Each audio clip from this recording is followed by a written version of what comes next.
Monday, June 11th, 2018. Just got done watching the Sony press conference. I didn't like it. I can tell you that right now. I didn't like it. And it's not that I didn't like a lot of the games. A lot of the games looked awesome. It was the interviews that they did in the middle of all of it, and they went too long. And they showed commercials. And I get it, trailers are like commercials, but these, usually when I'm watching a trailer, for me it doesn't feel like a commercial. It feels like something I want to watch. But these guys, the guys that were doing the interviews, made it feel like a commercial. They said, let's go to a break. No, that's a commercial. So they made it feel like a commercial, and I already didn't like them.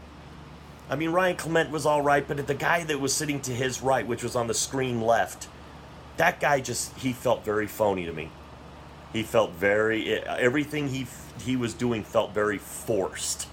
I think he loosened up a little bit towards the end, but early on it was just like, it's like, whose son-in-law is he?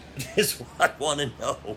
Because he was so bad. I was just getting so angry listening to him because everything just sounded phony and fake and just forced, and it was bad. But let's get into actually how it started. It started with Scott Layden, which I think is his name, which is like the CEO of Sony Worldwide. He talked about, we're going to delve into the games. We're not going to show anything new. We're going to delve into the games and give you a deeper experience of the games that you know exist, but we're going to show you more of them. Translation, corporate speak. We don't have anything new ready to show you. Nothing that we want to bring to E3. Nothing new and exciting that's ready to go for this press conference. So we're just going to show you the stuff you already know about. I'm not an idiot. I know corporate speak when I hear it. They had nothing new to show us, so they just delved deep into their good franchises that they had ready to go. I'm not going to say it was a bad choice, because some of the stuff they showed, unbelievable. So they start off with a banjo player. Okay, I thought it was going to lead to something. I thought maybe something was going to play up on the screen behind him or something. No, it's just him playing a banjo.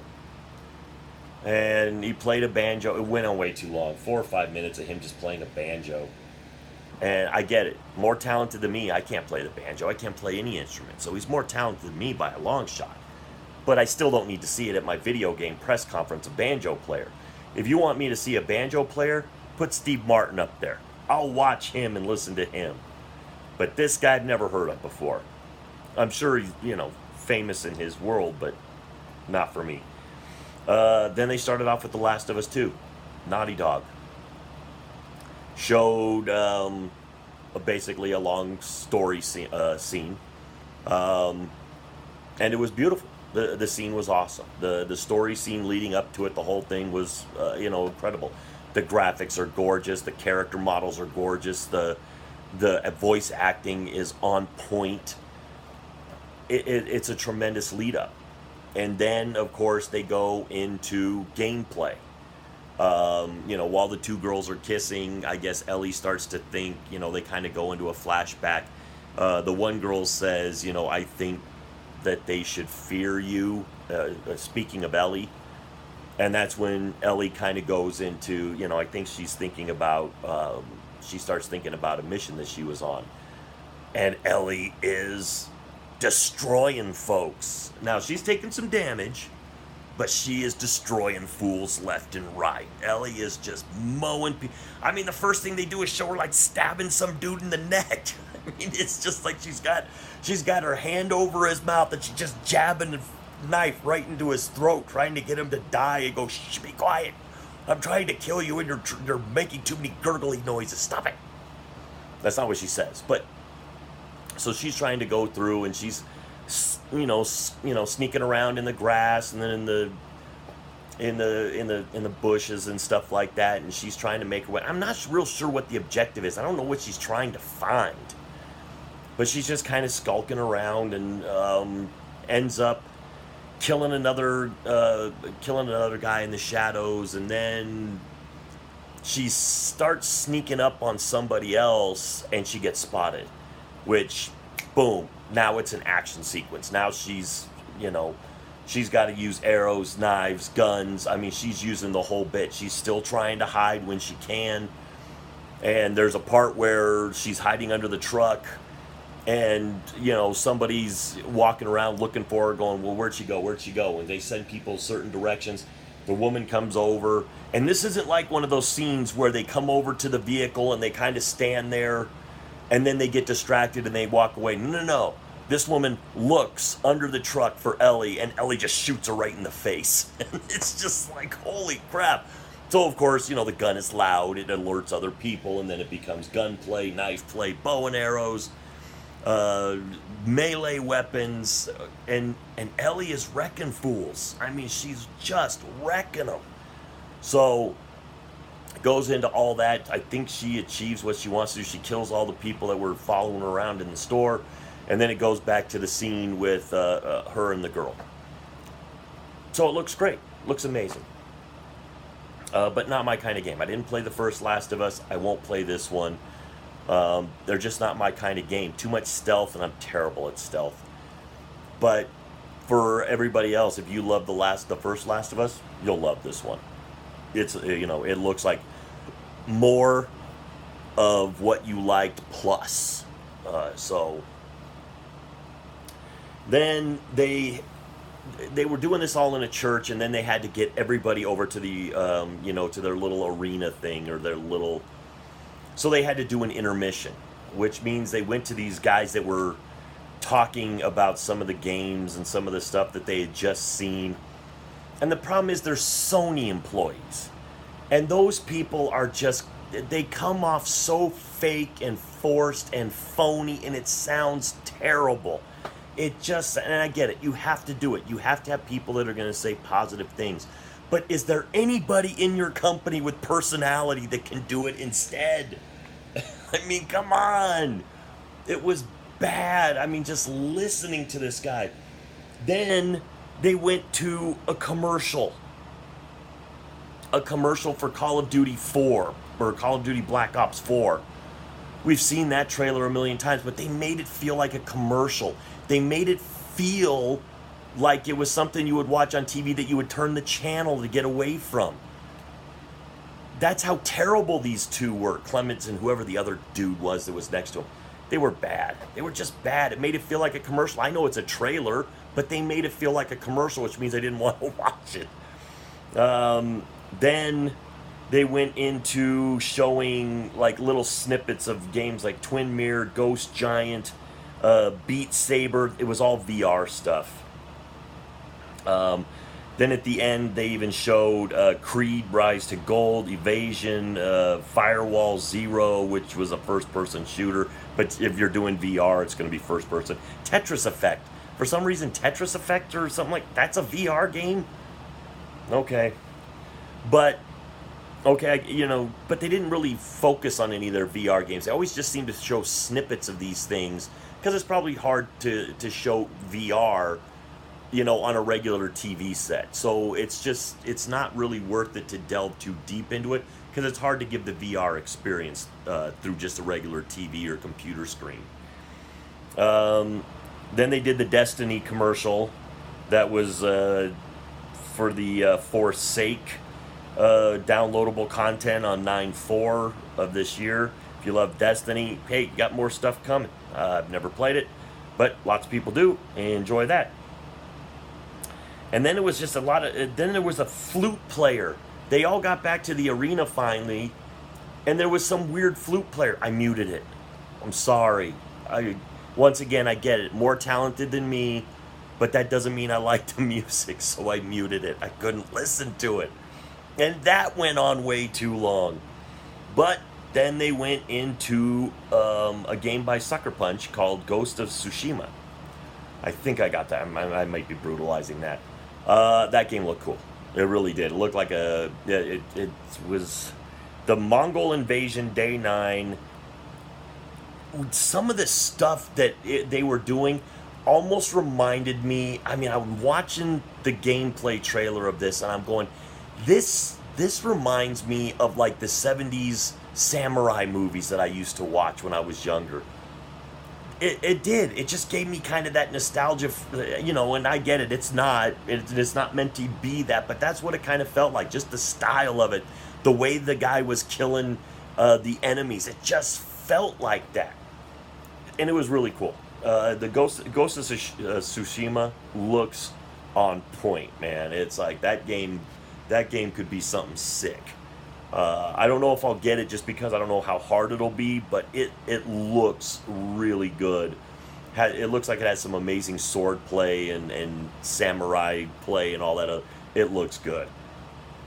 So I'll be interested to see it. Didn't see a release date on that. Then they had a Rockin' Banana. And then they showed a trailer for a game called Control that Remedy and 505 Games. Once again, it just kind of went fast. It looked like it almost looked like she could be a Jedi because of some of the powers she's using. But she had a gun, and the gun seemed to twitch and move. If you've ever seen Psycho Pass, which is an anime, it kind of was reminding me of that. The gun kind of was I think they're called the Justifiers. The guns were something like that, or they were, I can't remember.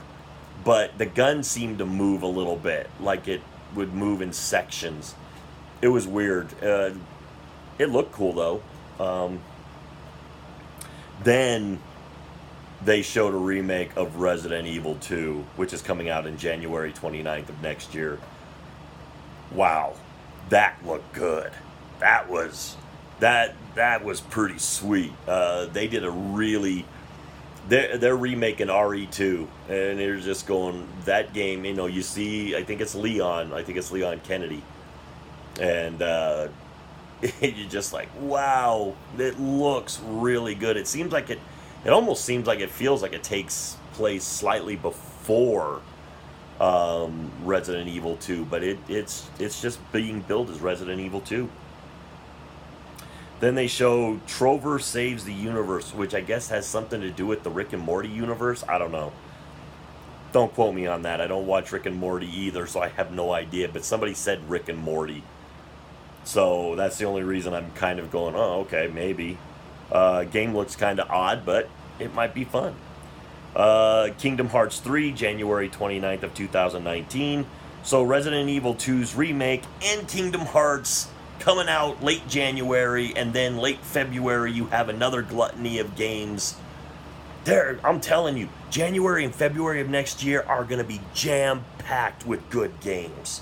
There's going to be so much to play. I don't know if I have $2,000 to buy all these games, but there's going to be so much great stuff that's going to be jammed in the first part of next year. There's a limited edition PS4 that they showed off that's going to be for Kingdom Hearts 3. That limited edition thing looked pretty sweet too.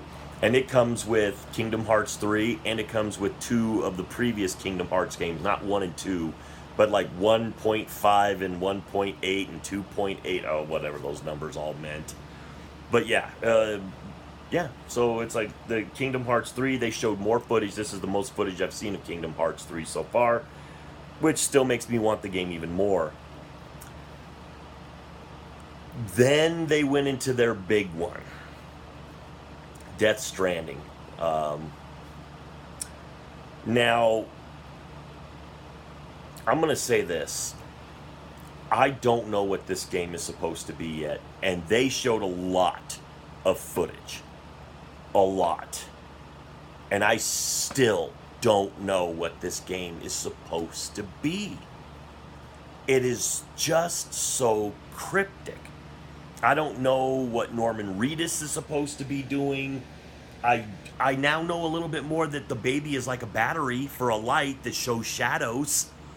But I'm still just kind of sitting there going, I don't know. I don't know what this is supposed to be yet.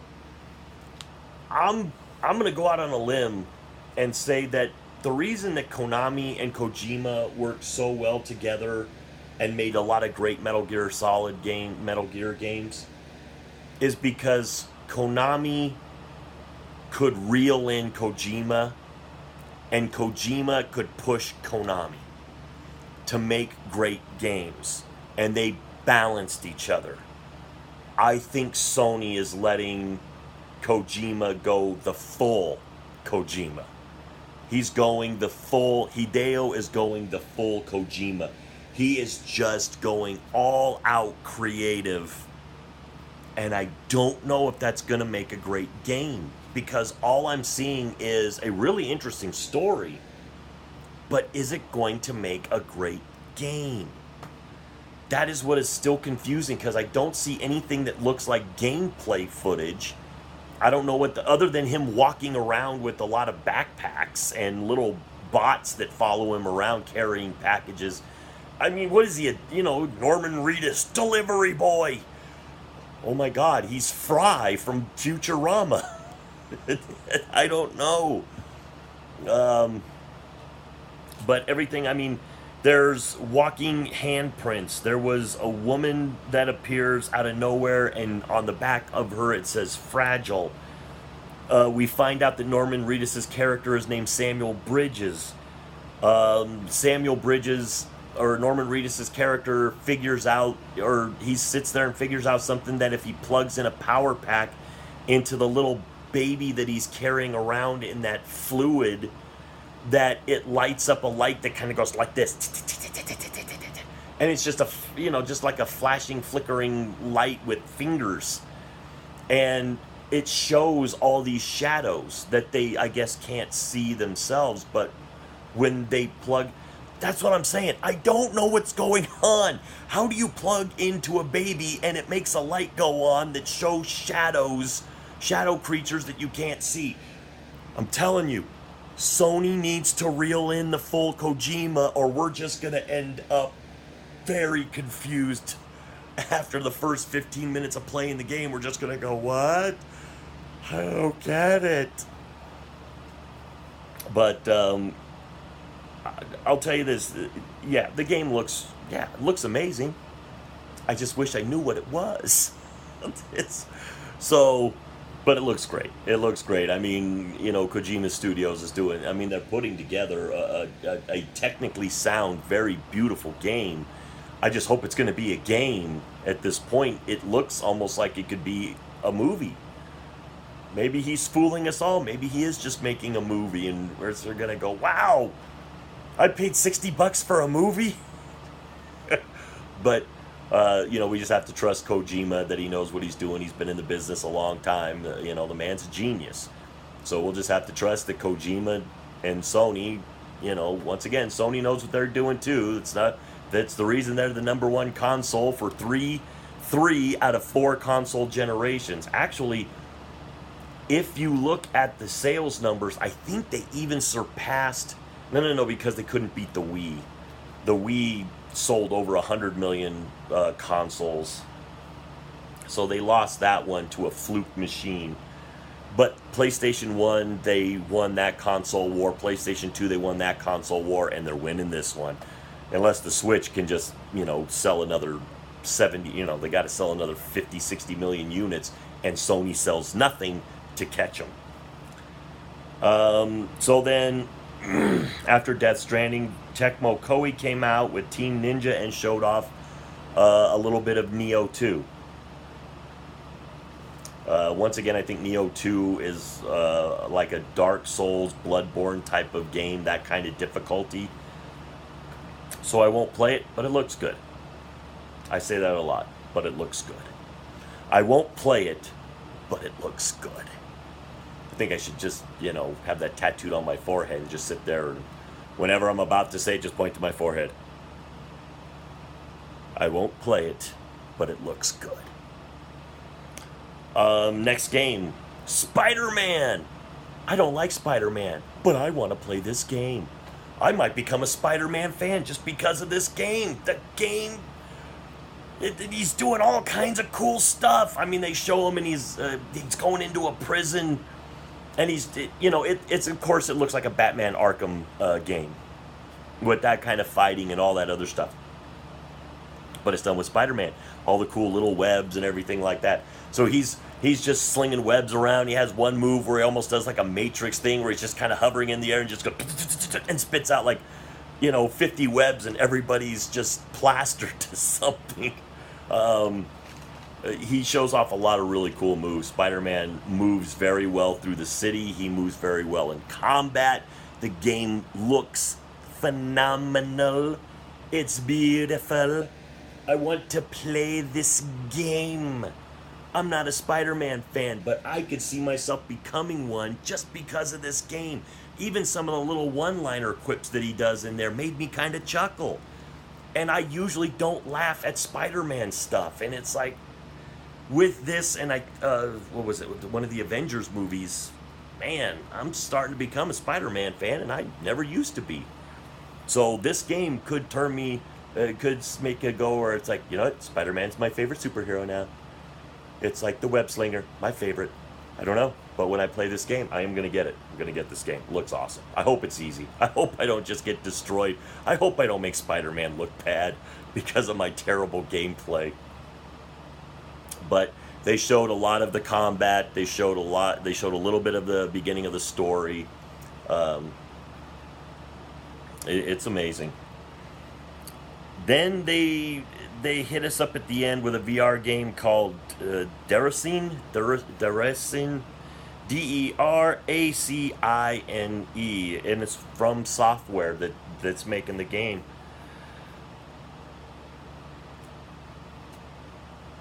Couldn't really tell you what it is. They just showed a little snippet, but once again, From Software, solid studio. You almost got to trust that what they're going to make is going to be good. They usually don't disappoint. So this is when we're winding down, and now it's at the end of the thing, and all they're doing is interviewing people. Once again, they're interviewing people, their own people they're interviewing. They don't have somebody from IGN or GameSpot or, maybe one of the famous YouTubers that could do this for them. They're doing it in-house, which makes it just sounds forced. But they talked to the guys at Insomniac Games about Spider-Man, so we got to see more footage. And then they brought out people from Molecule Media, and they did a game called Dreams. So a lot of these little bits and bobs of music that would happen were made with this video game. It's supposed to be just, you can almost create your own video game, kind of like Little Big Planet, where you could create your own levels. You can do the same thing here, but you can create your music and you can create the levels and everything like that. It looks interesting. It really does. It looks. Me and a buddy of mine, we used to play RPG Maker. I always have been interested in kind of playing those games where you can kind of create your own game within them. So I'm interested in this one. I'm interested in Dreams. It looks like it might be a lot of fun to play. But with all that being said, going over all of this, and my anger has subsided, I am a lot calmer. The people that annoyed me it's out of my system. I never have to watch them again, I hope. So what grade would I give to Sony after kind of calming down and not being so angry at the really terrible interviewer guy? And yeah, I know what a lot of people are going to say, well, what a stupid reason to be mad. You're right. But, I don't know. I mean, all they did was really show us more of what we already knew existed. No surprises. And it was funny because there was somebody that said, well, we could see the, Final Fantasy VII in the Sony press conference. Believe me, if Final Fantasy VII is going to be announced, it's going to be announced in a Square Enix, however you want to pronounce it. It's going to be announced in one of those press conferences. They're not going to sit there and hand that off to Sony. It's like, hey, how would you like to premiere the gameplay footage for Final Fantasy VII? No, we don't want that for ourselves to get people excited. How about you take that? I think Square Enix, if they ever show anything again on Final Fantasy VII, they're going to do it themselves. They're not handing it off to anybody else. So, unless they're going to announce it later this week or something, Final Fantasy VII is going to sit on the back burner for a little bit. Maybe they'll talk about it more in August when they're going to talk about some of the other stuff.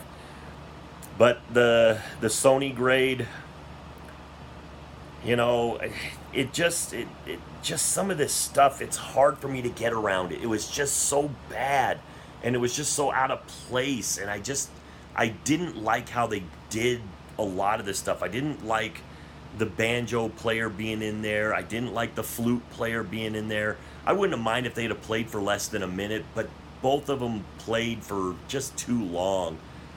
And I feel sorry for the people in the audience that are sitting there that are going, I really just want to see games.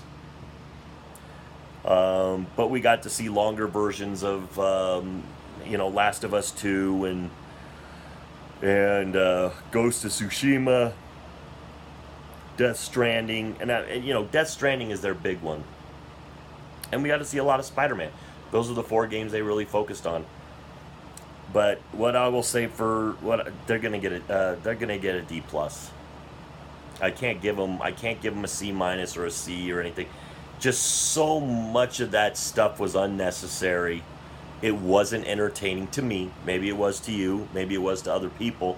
Maybe when I watch some of the other people's reaction shows, they're going to go, I love this Sony press conference. I didn't. If you liked it, tell me why.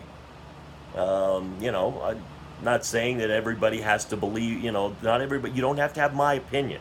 I didn't enjoy it, but that doesn't mean that you couldn't enjoy it. So if you enjoyed it, good. I'm glad. I'm happy for you that you enjoyed it. I spent way too much time being angry during an E3 press conference just because I'm just going, what are you doing, Sony?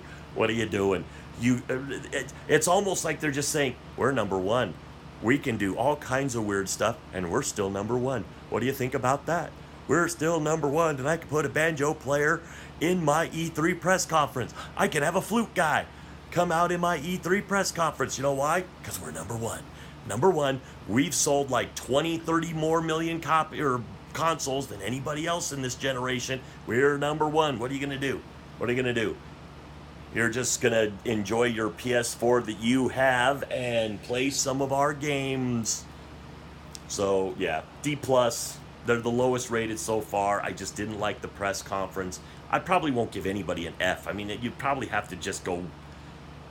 You'd probably have to come out and show like you'd probably have to just come out and basically talk about, I don't know, the weather for an hour and a half where I'd go, yeah, that gets an F. That gets an F. But other than that, it's like, as long as you're doing what I think you should be doing, you'll get a passing grade. D's a passing grade. I used to get D's. That's where I am today. That's why I'm right where I am today. I got those D's on my report card. So I got the same grade as Sony. So Sony, feel honored you got the same grade I did when I was in school. Of course, if I was giving myself a grade, I'd grade a little bit higher. But with all that being said, I can't really think of any other reason to really keep going. So with all that being said, to the troops, past, present, and future, thanks for the freedom.